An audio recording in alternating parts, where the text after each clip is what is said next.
Өкмөт башчыга атайын суроолорун берүү үчүн аянтка миңдеген адам чогулду. Мында келгендер бир гана шаардан эмес, облустун ар кайсы райондорунан келишкен. Калктын көпчүлүк бөлүгү жер маселеси, айлык маяналар, тейлөө кызматтарынын начардыгын айтып даттанышты. Жок деген ушу жакшынараак бир ортодон топтолуп болсо дагы бир ишканаларды курса болот эле да. Шелк комбинат, илгерки баягы коммунально-суконный комбинат дегендер бар да, мясо комбинаттар, кандай сонун нерселер да.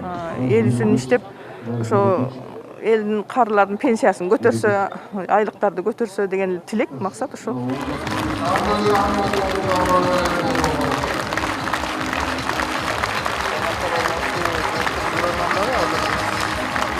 Бүгүн Ош шаарынын Борбордук аянтында президент милдетин аткаруучу өкмөт башчы Садыр Жапаров эл менен жолугушууда. Мында жолугууга жалпы 5000ге чукул жарандар келген. Өкмөт башчы чек ара маселелери жана өлкөдөгү саясий абал тууралуу маалымат берип, элдин суроолоруна жооп берүүдө.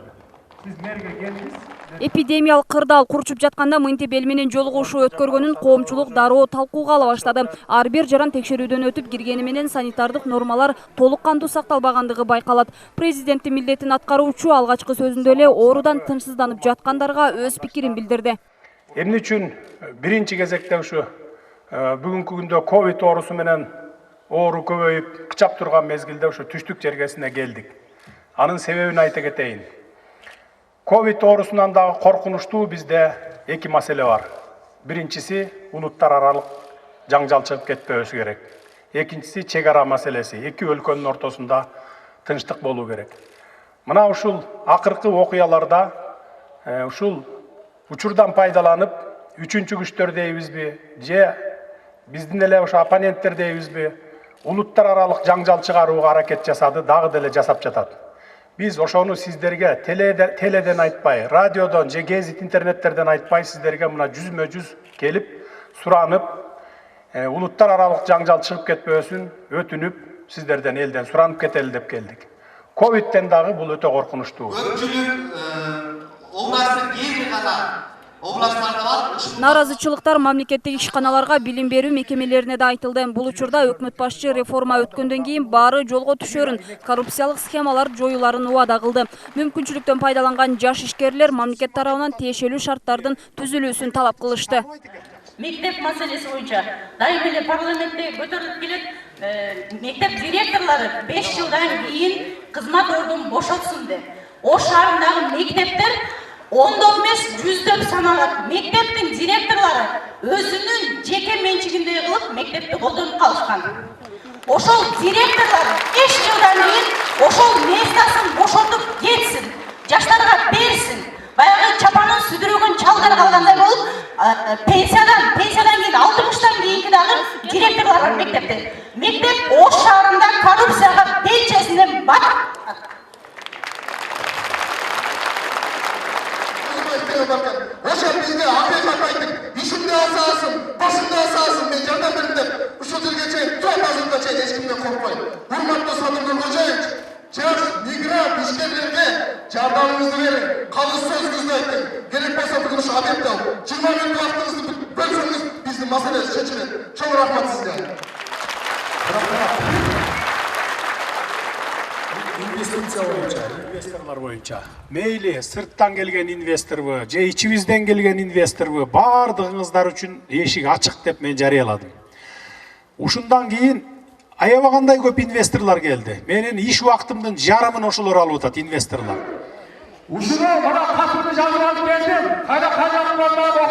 Элдин көпчүлүк бөлүгү жеке маселелери менен кайрылып жаткан учурда кызматынан мыйзамсыз алынды делген мурдагы жетекчилер көйгөйлөрүн ортого салышты. Алардын негизги мүдөөсү мурдагы кызмат ордуларын түптөө. Бирок ошол дайындалган документтерди кол коюу учурунда акыркы этап калганда эмнегедир мени жолотушпай койду.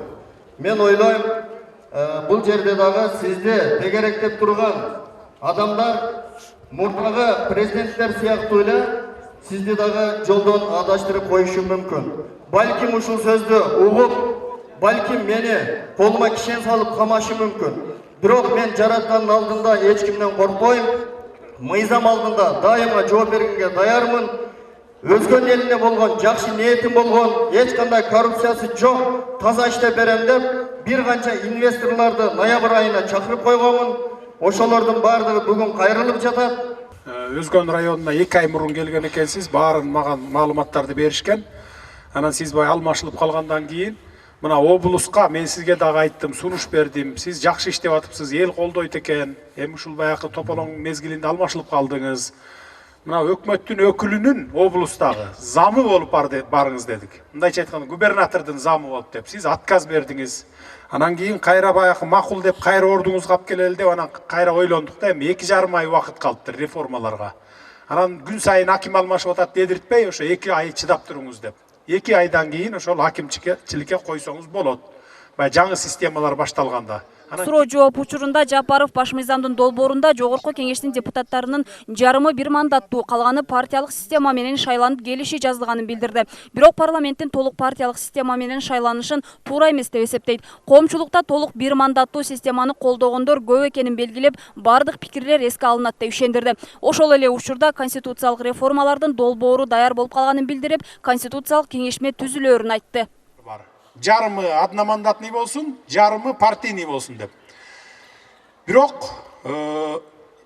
долбоордо ошо жарымы одномандатный, жарымы партийный деп көрсөтүлдү. Балконданман.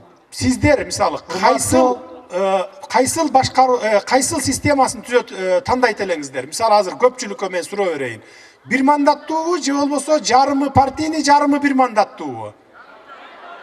Мисалы бир мандаттуу дегендер кол көтөрүңүздөрчү мына, бир мандаттуу болсун дегендер.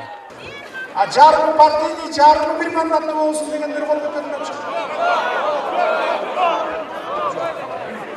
Окей, почти жооп келди. Ушул жерде канча адам отурат? 5000 адам отурат. 5000 адамдын 100% бир мандаттуулугу каалап атасыздар, Эскерте кетсек, 22 октябрда жогорку кеңеште конституцияны өзгөртүү жана президенттик парламенттик шайлоолордун мөөнөтүн жылдыруу жөнүндө отурум болгон. Мыйзам долбоору жыйынга катышкан 84 депутаттын 83-үнүн макулдугу менен дароо 3 окууда кабыл алынган.